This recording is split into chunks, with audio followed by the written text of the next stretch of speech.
Hello, everybody, and welcome to this week's episode of Event Icons. My name is Alex Plaxton. I am your host today. We are very excited. Let's get started.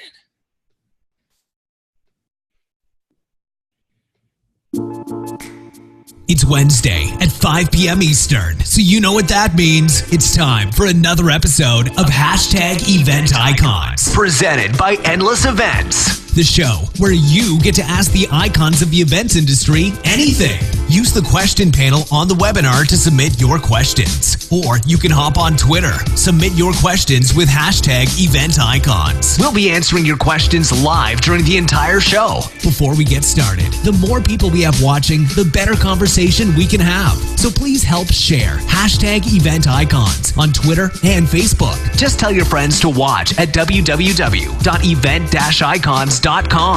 Now, without any further delay, this is #EventIcons. Hello.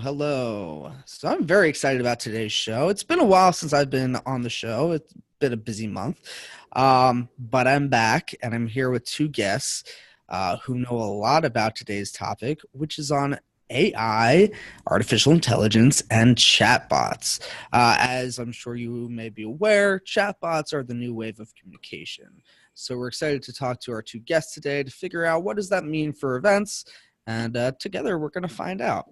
Our first guest today is Elizabeth Glau. She is attuned to the five senses and designs events that integrate participants' whole selves in the process. So I've known Elizabeth for a while. She's now the product marketing manager at Sciencio, who are the makers of EventBots. So welcome, Elizabeth. Thanks so much for having me on EventIcons. Just kidding. we have called it EventIcons before. EventIcons. Oh, EventIcons. And our other guest today is Paul Erndon, who's the Director of Strategy and a board member of 60 Strong, a 20-year transformation growth agency, Proto, based in England. So we're very excited to have you as well, Paul. Yeah, thank you. Looking forward to taking part. So both of you this is the first time you're on Event Icons, correct? Yeah. So the first question we always ask our guests is what got you into the industry? And if you weren't in this industry doing what you're doing now, what would you be doing? So we'll start with Elizabeth. So I think probably like a lot of people, well, like many people my age and older, studying for event planning wasn't a thing, right, when I was still in school. So a lot of us just kind of stumbled into it and discovered I loved planning I got to plan a conference, I think, when I was still at university, and I just really enjoyed it. And so my degree was international business. So if I hadn't kind of gone down that path, I'd like to think I'd have some fancy job where I was traveling all over the world doing what, I'm not sure, but something international businessy. International business is good. Paul is technically international since we are based in the U.S. So, Paul, same question. What got you in the industry? And if you weren't doing what you're doing now, what would you be doing? Yeah. So I guess my industry is a little bit, well, it's not really events, but it's more development and marketing and chatbots as a whole. What got me into it was, since being, 14 years of age, being a huge curious geek who just wanted to play with technology. If I wasn't in the industry, what would I be doing now? I have no clue. Probably something else related to IT or software or hardware or something similar. Something a little bit more boring, probably. That's fair. Nerds are us. So for those of people in the audience who may not know what a chatbot is, perhaps this is the first time that they're hearing about chatbots. What is a chatbot? And we'll start with Paul this time. Okay. I would say in its simplest form, a chatbot is simply a program which takes a process that is typically chat-driven and makes it consistent, and I guess makes it very consistent for an end user to be able to interact with something that isn't a real human. So we see these typically on websites as live chat or through Facebook Messenger or something. But effectively, it's a conversational tool that any of us can interact with that feels like a human on the other end, but isn't. Great. Elizabeth, anything to add there? I know you kind of come at it from a different angle as well. No, I liked that. I like how you use the word consistency, right? That's actually like a good word I haven't used in kind of just helping describe it to. We do say, like, our chatbots are made for events, and we do say that the chatbot will give the same answer every time, which is something your human customer service or staff or temps or volunteers won't do. So I like that. I like that word consistency. But no, I think Paul's definition is good. Awesome. So, what types of organizations are using chatbots right now? Elizabeth or Paul? I'm seeing a whole host of organizations. No real specifics on sector or size. I mean, at the moment, we're in a situation where chatbots can be relatively, I guess, low cost to enter. And as a result, I'm seeing B2C brands, B2B brands, everything from attraction, safari parks, through to legal firms, through to government organizations. I don't think there's really a limit on it at the moment. Yeah, I've seen a lot, just kind of trying to pay attention to the articles I see written about chatbots in general. Yeah, I would agree. I just see, articles about completely random companies and industries that are trying either to build their own chatbots or are looking for, agencies to, like Paul's, to help them kind of figure out what they should be doing. As you guys know, in my world, it's all about events. And we've even seen a really diverse array of clients, like different types of events and from different industries that are using our event bots, which are chatbots for events. So if someone was thinking about using a chatbot for their event, there's not really anything where they might be like, no one's really using this in our industry, or this isn't for us, which is a good thing. Right. No, yeah, I think really the sky's the limit. I think it works for every type of event. And so, and that's the beauty of the fact that we use text messaging or SMS as a channel.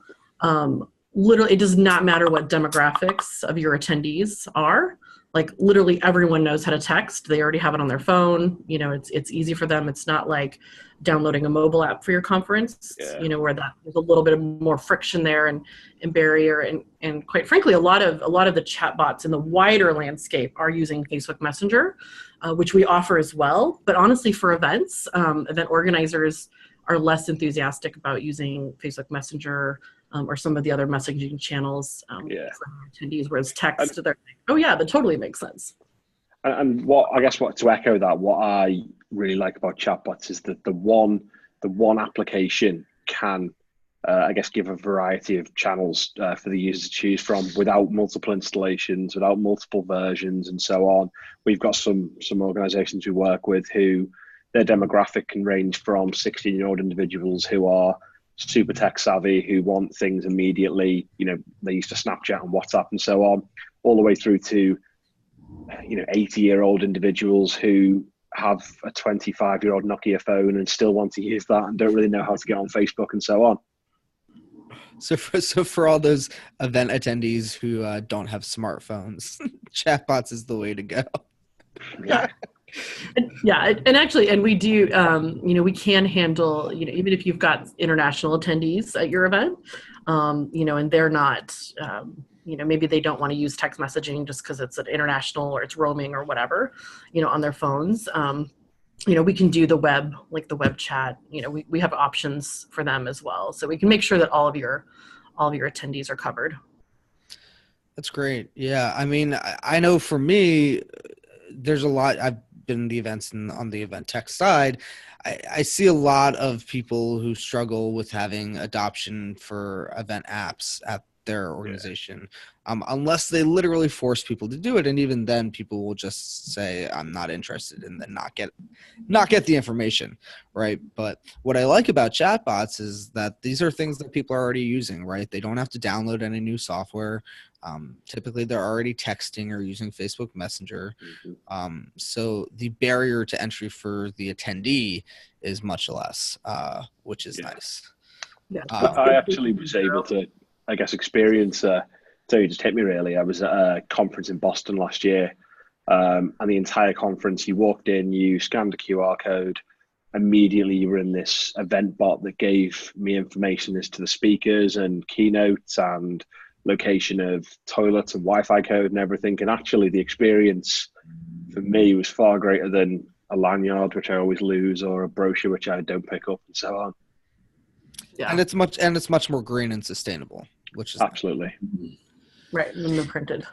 So I'm glad that you mentioned that kind of interaction that you've had at an event, because the next question I wanted to ask is, how do chatbots get their information? How are they programmed? Is it truly AI? So yeah, I'll let Paul start with that one. I'm going to start by giving a really rubbish answer, and then I'll come back and fix it. So chatbots can be either. They can be truly AI. They can be very person driven. Now, at the moment, I think there is a bit of a, when I speak about it to organizations about chatbots, they really want to start pushing boundaries with AI. And when you actually understand the reasons, there's not necessarily a reason behind it. And actually, the AI is not necessarily going to improve the service any more than a non-AI driven chatbot. A non-AI driven chatbot, on the other hand, is almost a flow chart, but a very complex one. You know, if this happens, say this. If the user clicks this, do this. And effectively, if you log into a chatbot application and go into the back end of a good chatbot and zoom all the way out, you've got a mile-long flow chart that simply is a series of actions. When we start looking at AI-based chatbots, we start getting into chatbots that can sort of assess the sentiment of inputted text. So as a user inputs text, it starts to understand, is it in a positive sentiment, a negative one? Is this user angry, happy, sad? And off the back of that, start doing certain things and start looking up external services. You know, what's the weather today? So it'll pull it from an API and so on. But the best chatbots I've seen at the moment, or the most effective chatbots that I've used anyway, aren't AI chatbots yet. great. So the type of AI that we use is just simply natural language processing, and we have a really, we'll say, I like to joke, we have a really short leash on our AI. So we don't necessarily let them just like learn on their own. Everything that they learn, we're basically training them intentionally. So definitely, you know, human driven, although, you know, we're definitely taking advantage of those tools that are out there, you know, to help the bots understand. You know, so for example, we have one topic or intent, right? Someone might ask, they want to know where the bathroom is, right? So one of the, you know, that's like one of the 25 we have in our base event bot. And our event bot can understand, I think it's almost 300,000 ways to ask where's the bathroom, right? Because of the synonyms for bathroom or restroom, and then also the string, you know, the string of words before or after it. That's where really that's where we're deploying the AI, the NLP, natural language processing. But that's also why we've had such success compared to the chatbots in the wilder world. Is we've very narrowly specified this job that it is doing, right, and applied the technology to that very specifically, and that's why we're getting such success and high rates. Like we're in 90% plus correct response rate on the first time, which is basically unheard of, you know, outside of, you know, in the I keep saying wider world of chatbots. What people when you say wilder world, I think. It is a wild world. Yeah, wild world. So, you know, one thing that I find interesting about the event bots that I've used, that Sciencio has created, is that typically they're named. Is that intentional? You know, there's this idea that sometimes AI is something to be scared of. So is that an intentional action to humanize the event bots, the chat bots? Yeah, I mean, we definitely give the client the option to do that.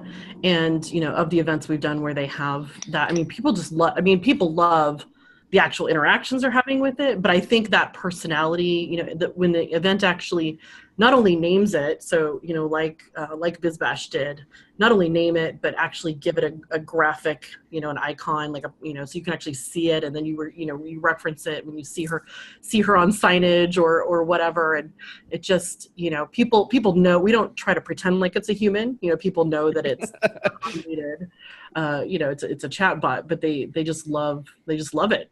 They love interacting with her or him, whatever, you know, whatever the client wants to do. But we kind of figured, I think BizBash figured that because Siri and, you know, Alexa and Google were all female, that they should go with a female persona, because women have all the answers, right? And I've used it, and I've used BizBash as Betty, BizBash's, and she's got a little spunk. She's got some personality to her. Yeah, and that was intentional. Yeah, yeah. they designed. Yeah, they had a big part in helping us design that, and that was definitely intentional. So, Paul, what kind of personality stuff have you seen with chatbots? I think it's quite an interesting topic, because there are some organizations, I feel, who under no circumstances want the end user to feel like they're talking to a bot, and they want to almost clone human interaction. There are other organizations, and I would say perhaps braver organizations, who want to call it some sort of some name that sort of has alliteration with bot, Betty bot, Bob bot, something like this, that, you know, they want to tell people straight up, this is a bot, I'm really cool, I'm going to help you do X, Y, and Z, and you won't speak to a human. I had just before Christmas last year, I had an interaction, not sure if this is a brand in the States, but ASOS, and it's a really large clothing e-commerce company. And they pushed a chatbot through. They pushed a messenger notification through to me. It was a Christmas gift finder, and it asked me a series of questions. And it was really it had a lot of attitude, this chatbot. And it, you know, the questions weren't questions; they were emoji-based questions about my wife. So it was like, you know, would your wife rather do this or this? And it was, you know, click a drink or click a palm tree. And ultimately, the end of the process, this chatbot had sent me loads of gifts of unicorns and all sorts. And by the end of it, it gave me 6 or 7 suggestions as to, here's some presents you could purchase. I think that's the best example I've seen of a really cool, quite sassy sort of attitude chatbot, really. So that's interesting that you mentioned kind of that retail side of it, because we actually have a question from the audience.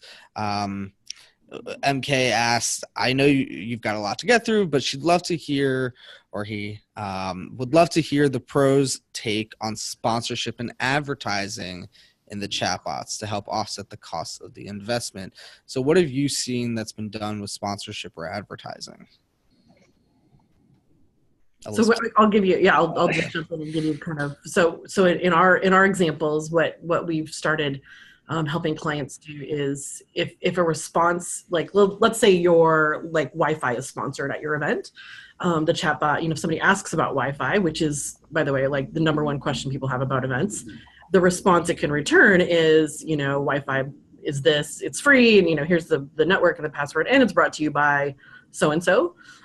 So just as a matter of the responses, I think on some of the channels you can actually have kind of basically what looks like a little banner at the bottom, but then also, because we use them to push out notifications to attendees as well. So it's not, you know, it's push and pull.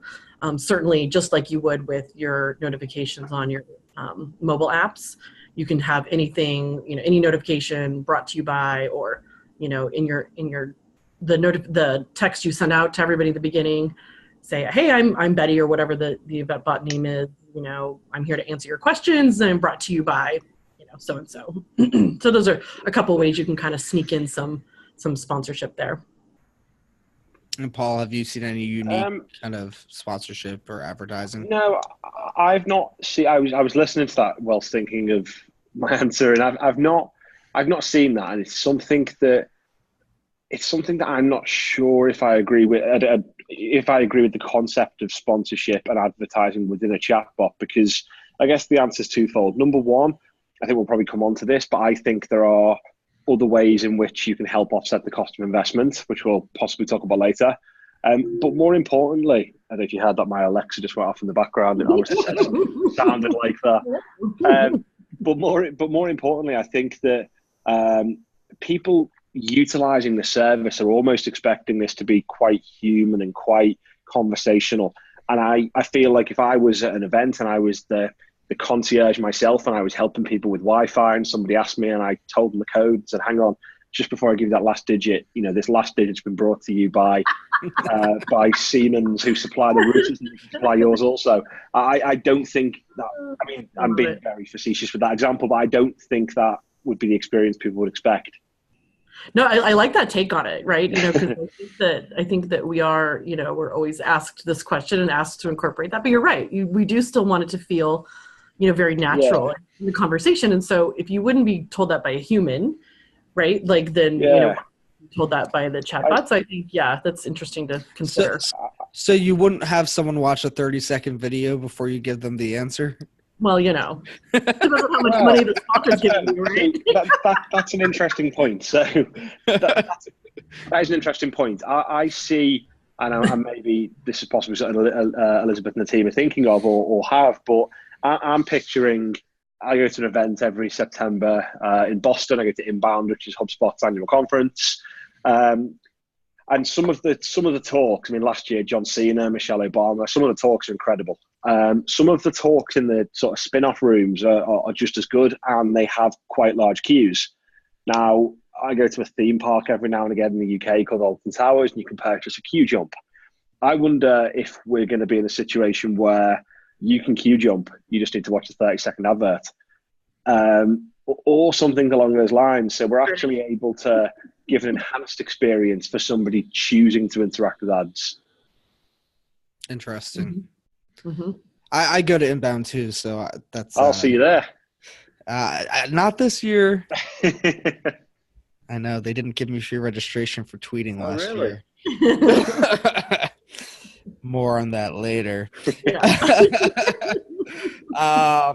So I do want to get to we do have a question about how expensive chatbots are, and I imagine that it varies, but perhaps you can touch on that real quickly, Elizabeth. Yeah, so I mean, the way we've designed ours is it's all about, we say it's the scope and the scale, right? So the scope is how much are you training the chatbot to learn. We've already got, like I said, our base event bot will handle 25 to 30 of your kind of topics that are FAQs at literally any kind of event. But we have done all the ones we've done so far are custom, so we have trained it on a lot of other topics as well. It's really just what do you want it to learn and what are the questions you want it to answer. And then a little bit, less or so, but for how many people is it, for how long do you want it to be live, like before the event? Because otherwise, essentially, we'll turn it on like a week before the event and then it's on for the event and that's it, because that is its purpose, right? It has a very short shelf life on purpose. So those are kind of the features to factor in. But for our base event bot, which is perfect for like a one-day conference in one venue, again, those 25 to 30 topics, it's only $1,000. So reasonable. Yeah, I mean, it depends on what you're comparing it to, right? If you're comparing it to a mobile app for an event, or, but if you're, comparing it to how much time it's going to save you, from getting all of those questions from your attendees, like 2 days before your event. It's more about making you more efficient, but quite frankly, just saving your sanity, right? Because you've already given them all those answers to those questions via email or on your website or whatever. But unfortunately, they just want the answer when they have the question, which is 2 days later or a week later. So it just makes everybody happier. So I think it's worth $1,000, right? I think so. But okay, so here's another question. We know organizations like large retail, airlines, hotel chains, they're starting to use chatbots. That may be the first place that you interact with the chatbot. Is it realistic for smaller organizations, festivals, events, like maybe if it's just 100-person event, is it realistic for them to get a chatbot for $1,000 for the day? Or are they better off with, just a mobile enabled website?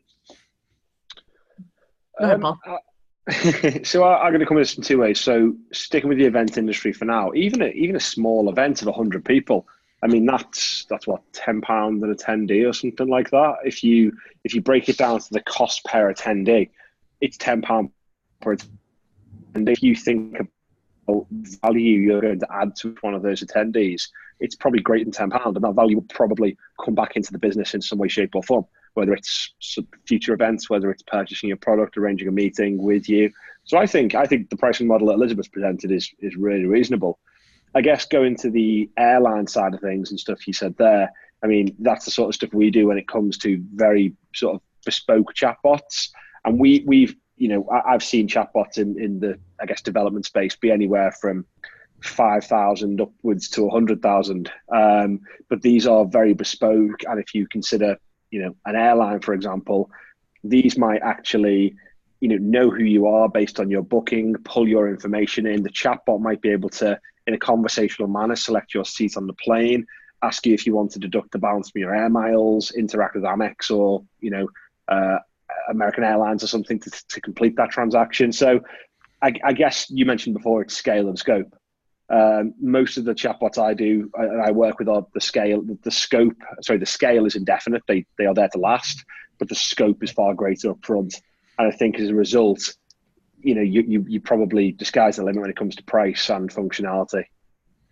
But to counter that, you can do a lot very efficiently and I think quite cost effectively. So you would say there's definitely cost savings by using this technology? Yeah, I mean, we do a lot of work with a number of sectors in the UK, and one of which are sort of a government sector. And this is a sector that have big amounts of staff. They typically employ over 1,000 staff. They have many customers, typically 30 to 40,000 they interact with on a monthly basis. And PricewaterhouseCoopers, the large accountancy company, PwC, have gone into many of these organizations and conducted audits to have a look at the cost in which to facilitate those transactions. So typically, when an individual has to, when an organization has to interact or transact with an individual face to face, every single touch point with that individual costs the business around £18. If you bring that through onto the telephone, it goes down to about £12. If you bring that online, it costs about 8 pence. So if you're an organization with 40,000 staff and 400 of those staff are answering the same question over and over and over again, the same types of questions, dealing with the same inquiries, that could be a 20% staff reduction in that department, which could be 80 staff on £20,000 each. So yeah, I think there's massive cost savings, definitely. Yeah. I find that interesting, especially from the point of view of someone, in the events industry. I know that resources, especially when you come close to the event, they're limited. Your team is small often, and they've got a million other things they're doing. They don't have time to be answering these questions, right? So I love that. The peak and the valleys, right? Or like peak and the valleys. You have to staff to the valley, right? You don't have enough staff to handle the amount of staff that you actually need, once all the attendees show up at your event. It's unlike, I think some of the scenarios like Paul's describing, these are probably full-time customer service staff that you can, potentially reduce the number, and that's kind of a full-time, at least that's more predictable, right? Like it's a But yeah, with events, it's literally like, I just have this small staff, right? And I can handle, this volume of questions. But then once the event hits, it's like, these people are, all of a sudden coming at us. So it's less so about reducing the number of people. In some cases you'll do that, but it's really just more about, like I said, saving your own sanity as an organizer and improving the experience for the actual attendees. And can I ask, what about the bot experience post-event? So, going back to value for money and I guess offsetting the cost of investment, if I'm a legal firm and I've run a large event about data privacy or something like this, and 2,000 people have come to this event, that chatbot can continue interacting with those 2,000 people post-event, and a 10% conversion rate might bring 200 of those people as a lead. A 10% conversion of them might equal 20 customers at £1,000 each. So I think there's obviously the after sales elements of the event as well that a chatbot I believe could help with. Yeah, definitely. I mean, for the most part, most of our bots, like, again, it comes back to the job to be done, right? The job is to communicate about the event. But certainly the sky's the limit, right? Do you want to make it something that is year round? Do you want it to be kind of nurturing that community and those leads and stuff and turning those into sales? Like, definitely it's possible to do that. Cool. So we do have a question from the audience. Viviana was asking, so let me get this straight. When the attendees arrive to an event, they scan at registration and then they get all the information. Now, I can tell you from my experience with one of these, actually at BizBash Live in Florida, the information for the chatbot was available, but when you registered, it was actually on the badge, on the back of the badge was the information. So is that typical, Elizabeth, or how do you typically, how do you onboard attendees to using the chatbot? Yeah, so ideally the organizer has collected mobile numbers from their attendees, which they should be doing regardless of whether or not they use a chatbot, just to communicate with them in the case of an emergency or large change. So if you've already got their mobile numbers when they register, what we'll typically do is just send out a text message to all the attendees like a week before, just saying like, hi, I'm Betty, or whatever you name it. I'm your event bot. We're getting really excited about the event coming up, and I'm here to answer your questions. And so people receive that text message and they're like, oh, okay, like this is, I can, so they can choose to engage with it or not at that point. We'll typically send out one more message maybe the day before. And it might change based on whether or not they did engage the first time, because we're easily able to do that. Send out messages kind of, with that basic level of personalization, even though we can do much more personalization with the messages that you send out to your attendees.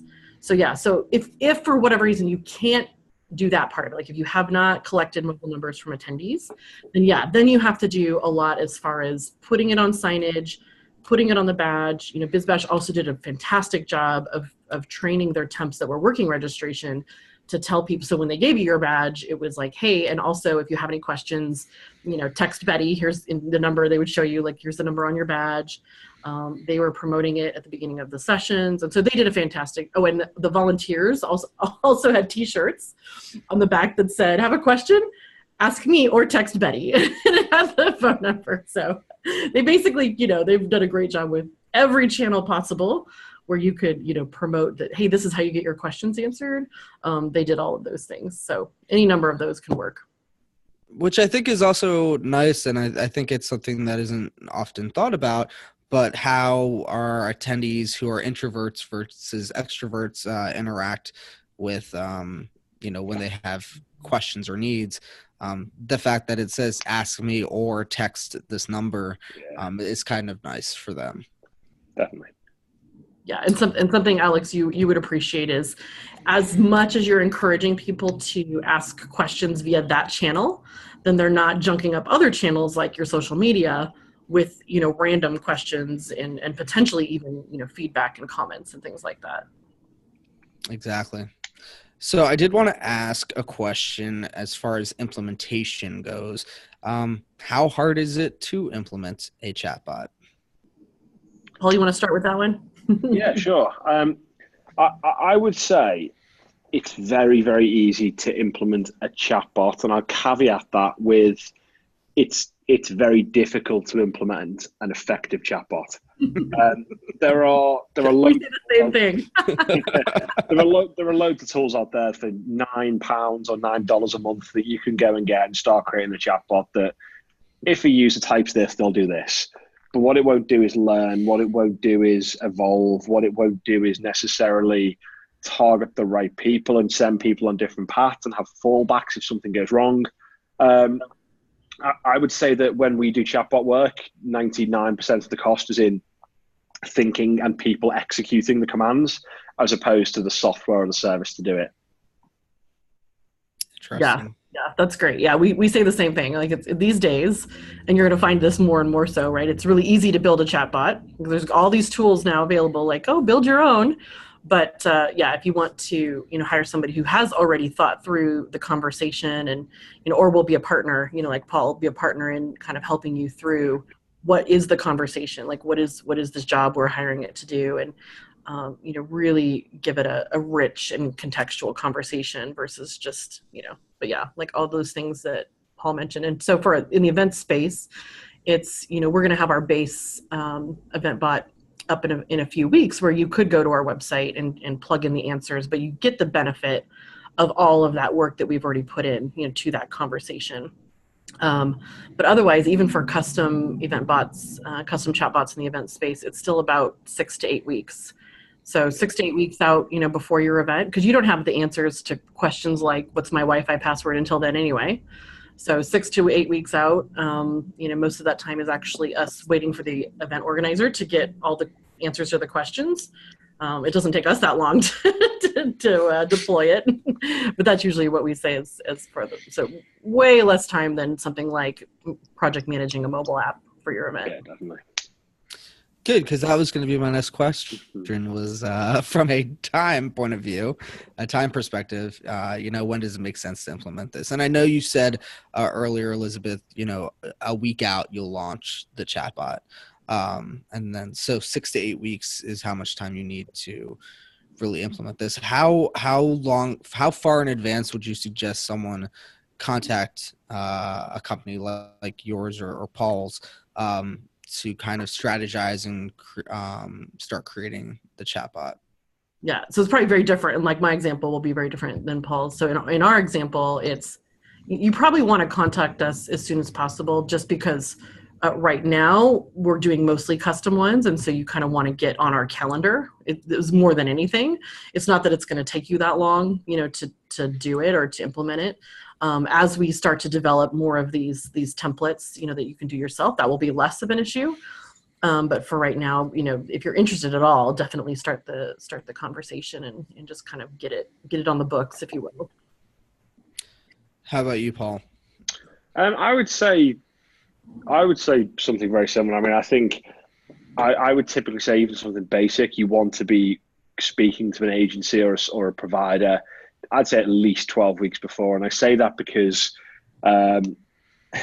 sometimes I guess other organizations don't necessarily, maybe they forget there's other clients being worked on, and there's other there's Elizabeth's probably in the middle of 6, 7, 8 different implementations at the moment, and there's a thorough planning stage and a strategic phase to understand what you actually want to achieve. And the other thing is, sort of echoing what Elizabeth said, a lot of client-side organizations don't necessarily understand the impact and the workload they're going to have, because they want to be super in control of the brand and the tone of voice and the way it works. And, they've already got a 40-hour-a-week job to do. Second, you ask them to help create this bot as well, it becomes a 50, 60, 70-hour-a-week job. So I would say from a custom chatbot, again, it could be 6 weeks, it could be 52 weeks. But I would say, you want to be giving your agency, if it's for an event, for example, or it's something time critical, at least 12 weeks notice. Okay. So let's change gears a little bit. Let's talk data and information. Everyone's favorite topic. What as long as it's big data? As long as it's big data. As long as you know what data you're collecting, right? Right. So what information can be collected about the guests and the attendees at the events with that AI and with the chatbots? Yeah, so in our case, it's literally, you can just see every single question that your attendees are asking, which is great data to have because, again, maybe you don't actually know what the FAQs are, right? You don't, and you can see when they're asking those questions. Like, oh, a bunch of people, have questions. You can start to see it. A bunch of people are asking about, what time dinner is tonight. Well, if you're monitoring that, and we give you the access to monitor that, you can add an announcement from stage, or you can add a push notification about that. If there's something that you see a lot of people that are, asking about. So that's just one tiny example. So you can actually look at this data and stuff as it's happening at your event, which is nice. Mm-hmm. Yeah, all the ones I've seen, the reporting suite can look out for certain words and certain, we've got a client who has one in a sort of an outdoor attraction. And a big interest to the chatbot was disabled access, and sort of access for people in wheelchairs and those with restricted accessibility. And it wasn't something we'd necessarily considered in phase one of that chatbot, and we were able to refine it based on that data. The other thing I would say, and this is definitely different between both of our locations, me being England, you guys being America, is in England, GDPR is something that's just hit effectively the new version of data protection laws.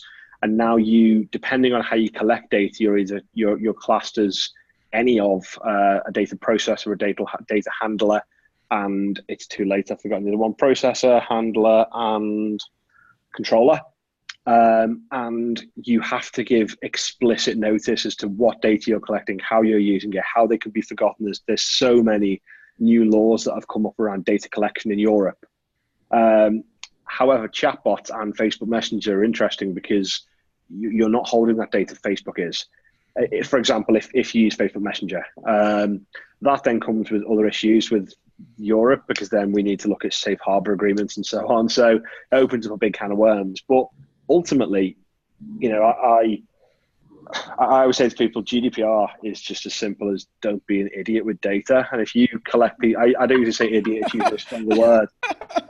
GDPR is as simple as tell people you're not going to be an idiot with their data, and don't be an idiot with their data, and you're compliant if you follow that rule. I think that's the same with a chatbot. Collect all the data you want, but just use it ethically and do the right thing with it, and tell them you're going to do that.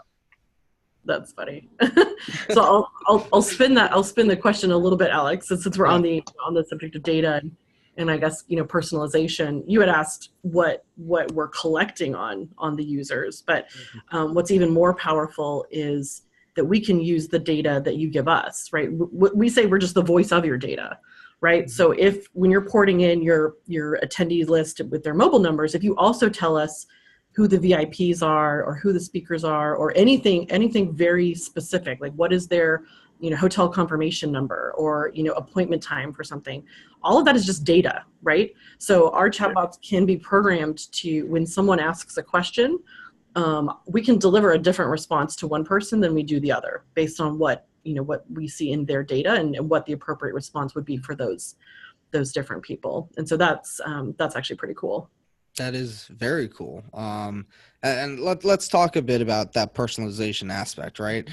So there's an example out there. I've seen a video where, an attendee could walk up to a bar and a robot bartender scans their face and asks if they, like whatever cocktail choice, and then hand it to them with a napkin with, their favorite quote on it, or maybe a tweet or something that they've done, right?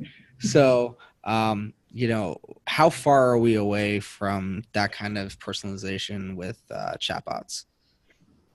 Essentially, we're there, right? I mean, that's a physical like I'm not in that world, like where it's right. like a physical robot bartender. Like our robots don't have a physical presence like that. But I mean, from everything I know, it seems like why not, right? Yeah, at least the AI part of it, right? Not the physical part of it. That's more difficult. Yeah. I mean, it's not too dissimilar to me asking Alexa to order something for me now and it arrives tomorrow. I mean, the actual infrastructure side of it, the physical element of a device getting a physical product into my hands is there. I guess it's just the marrying up of the AI side of things to predict what I want, or to know that I want a certain drink or so on. But I've seen the technology from a facial recognition perspective, and I've got the technology from a device that can order things for me perspective. So I think we're there. I think a lot of it is a cultural thing, and I think a lot of it is around, there's certain demographics who are fearful of this, and they're fearful of the change that I guess digital transformation is bringing. But I think we're there, definitely.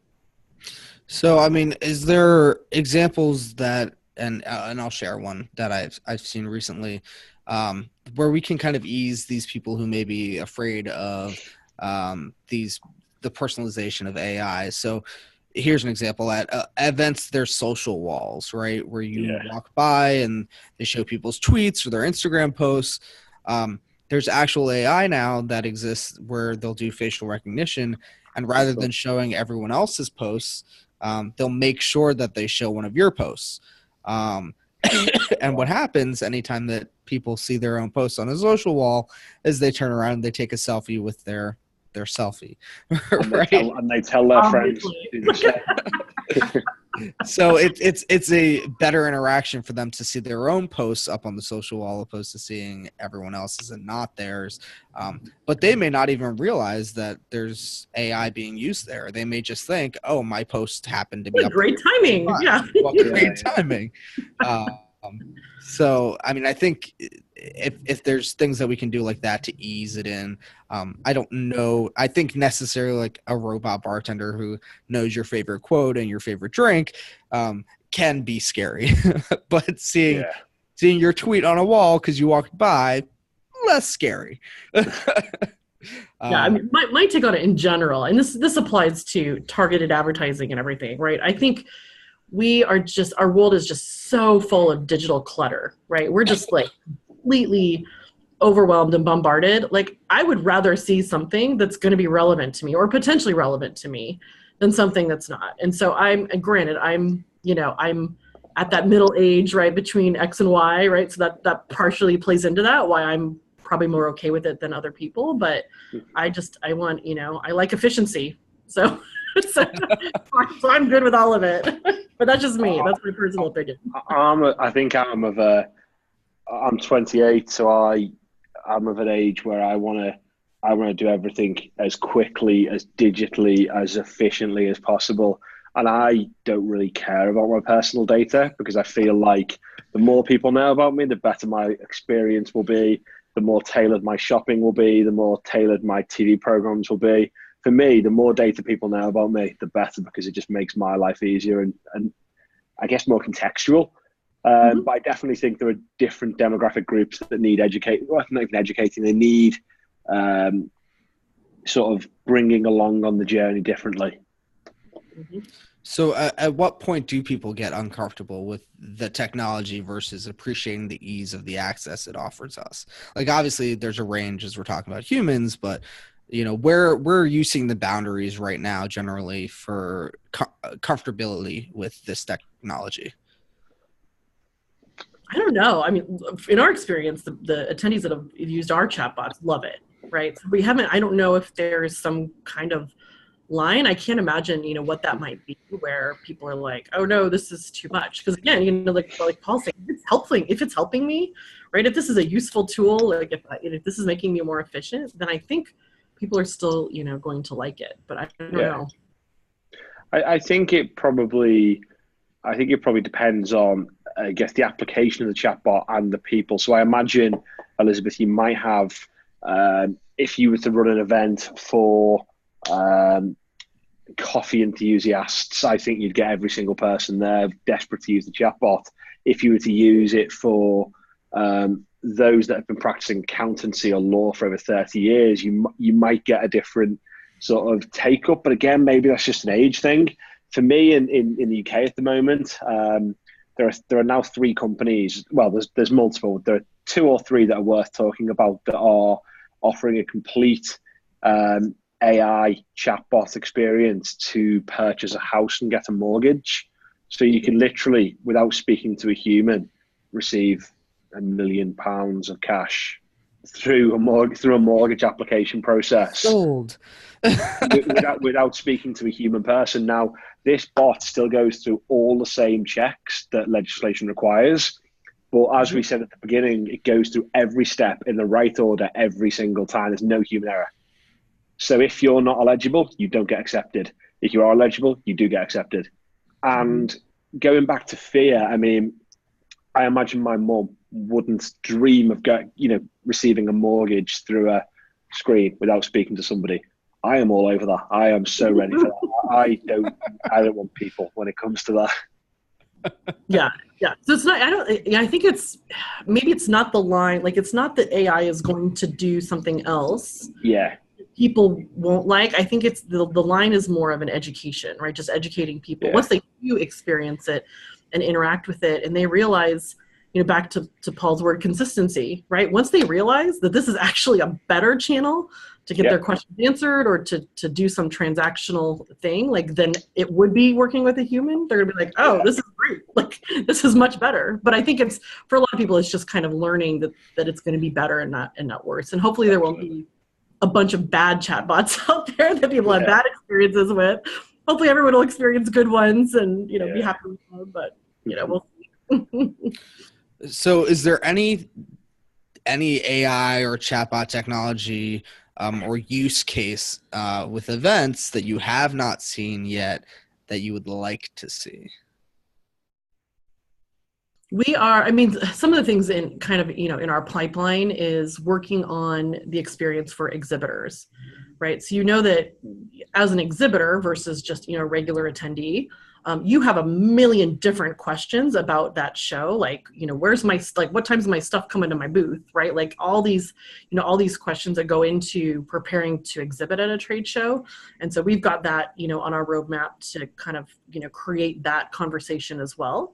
All the pieces that go into that. But, also some cool stuff about, when people register, being able to, maybe send a text to get, like, have their badge printed. Like, so there's a million different things still that we can still be adding to that, very rich base of conversation that we've already built. Again, the sky's the limit, right? Awesome. How about you, Paul? I'm just trying to think of my experience of attending events and sort of the parts that I thought were frustrating. I can't think of many more than what Elizabeth mentioned that their product does already. I've been on both sides of the table in terms of both attending events and exhibiting at events. And I do think the exhibiting side of it could do with some help and I guess some assistance in that space. I guess what functionality would I like to see enhanced? It probably is, and this probably exists, I just haven't seen it at an event. It probably is wayfinding whilst in the venue. Going back to an event last year, Boston, this is an event on 2 floors with something like 80 different rooms. I have been to this venue 3 times in my life. It's huge. I can't get my head around it, let alone the whole hugeness of America and everything around the events place and all the food stalls and everything. America. Oh yeah. But for me, there is technology called Beacon that is Bluetooth sensors that you can put into an event that tells you, you are currently here. The event hall you need to go to is just down here, the 3rd door on your left. And for me, that's the part that I think needs to enhance those larger events. Yeah, for sure. Great. So we are getting down to the end of the hour, and there are a couple questions that we ask all of our guests. The first is, if you could only pick one, what is your one tip that you have for event planners? Like, I kind of already gave mine away, but I would say, again, regardless of whether or not you use a chatbot, you need to collect mobile numbers from your attendees when they register. And you can tell them, back to the GDPR, right? Like, tell them, I'm only going to use this, to communicate with you about the event, right? And then obviously do that, right? Like, don't, use it for other purposes. But yeah, if there's, whether it's an emergency or it's just some kind of large scale change or, if it's a speaker canceled or whatever, our platform will help you send out segmented messages. Again, based on your data, we can help you send different messages to different people, but put that all aside, you need to be able to communicate with them via text message, because that is the only way that they will all receive that message.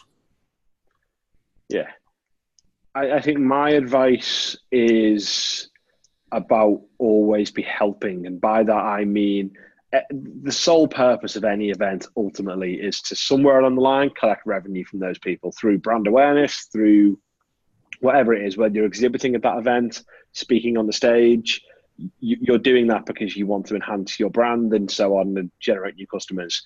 And the way sales has evolved, and it's far more about those that help the most will ultimately collect the most revenue and win the most business.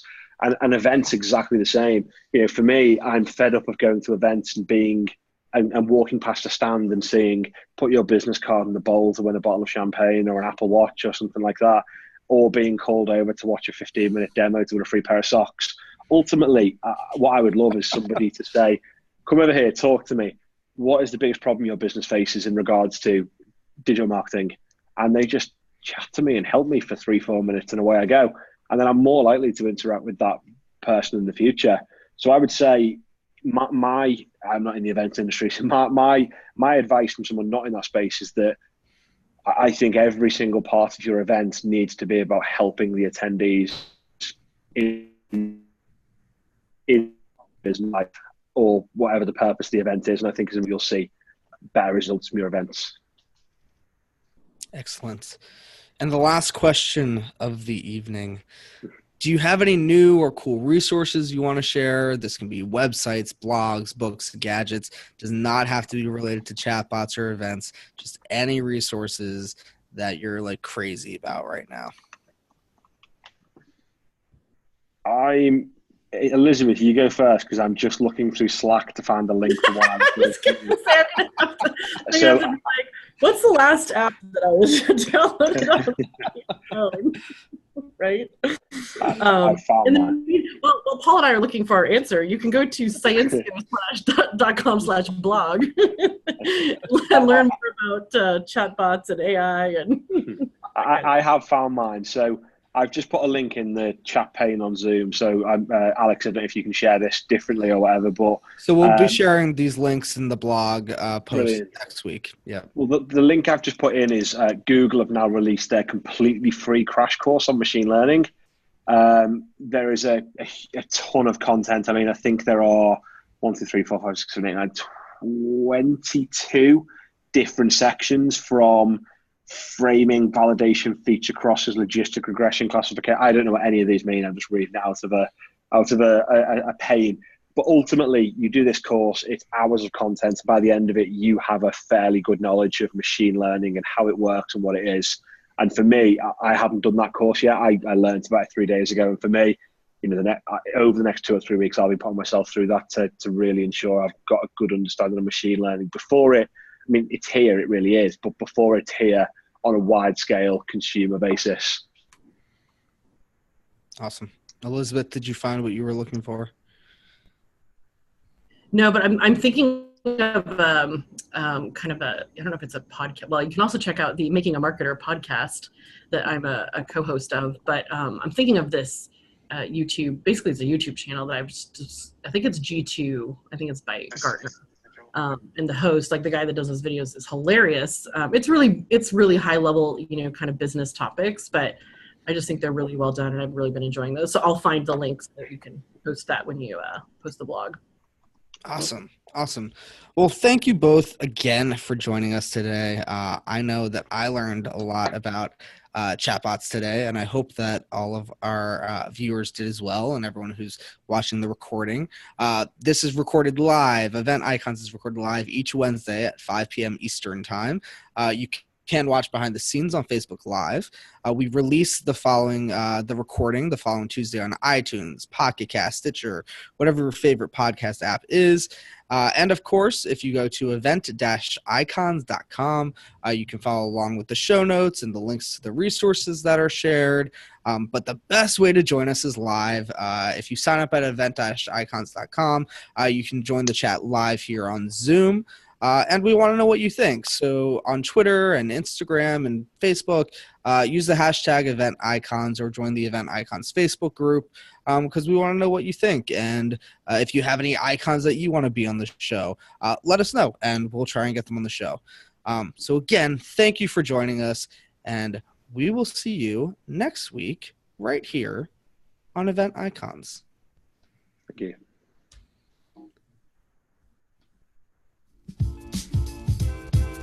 Thank you for joining us for another amazing episode of #EventIcons. To catch the transcription and all of the resources mentioned, head to www.helloendless.com/blog. This week's episode will be posted and available by next Tuesday. Also, let us know what you thought about this week's episode. Share your biggest takeaway and join the social conversation. Sponsored by Little Bird Told Media. Just tag your post with hashtag EventIcons. We'd love to hear from you. Thank you again for joining us. We'll see you next Wednesday at 5 p.m. Eastern, right here on hashtag EventIcons.